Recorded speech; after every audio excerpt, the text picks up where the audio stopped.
Back on Inside Tennessee with Billy Stair and Susan Williams. And Billy, what did you make of our conversation with the speaker? And is there anything you wanted to ask him that we didn't?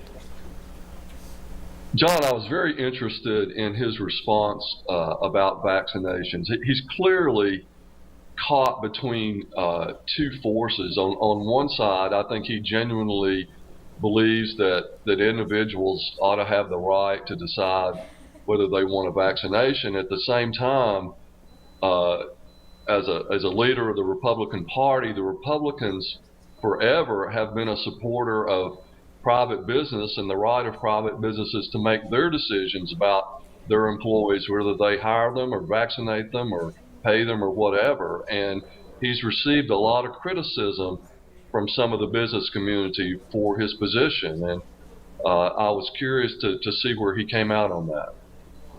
Susan, how about you? Well, I thought that last question was very interesting. I thought that was a little bit of a tap dance on are you running for governor? And it's still a while. There's 4 more years, until 2026, when it will be I'm assuming it will be an open seat at that point in time. And I do think that the speaker is a very legitimate candidate and will be in the hunt if things play out like we suspect they will.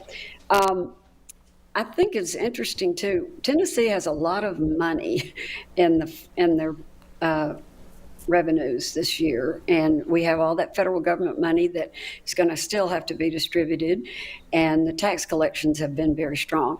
I would like to have asked if we have a lot of job vacancies, and not so many people are trying to get those jobs. I'm wondering if there's any discussion at all about raising the minimum wage.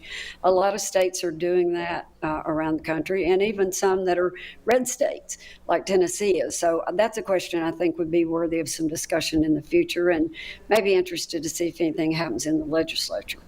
Billy, give us our viewers some insight about money and its influence on Tennessee politics in the state legislature. We only have about a minute, but how big a role does money and also lobbyists play in what we see happen in the state capitol?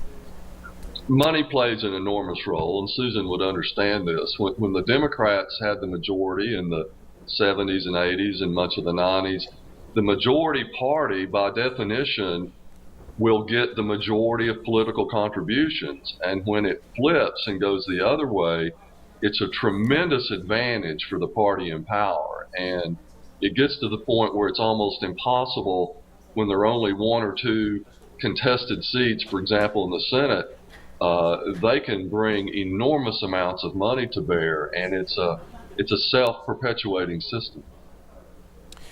We appreciate the insight, Billy and Susan. We will pick up with that question with the Lieutenant Governor next week here on Inside Tennessee. We will welcome Randy McNally, and we appreciate you watching on this Sunday morning. Have a great week.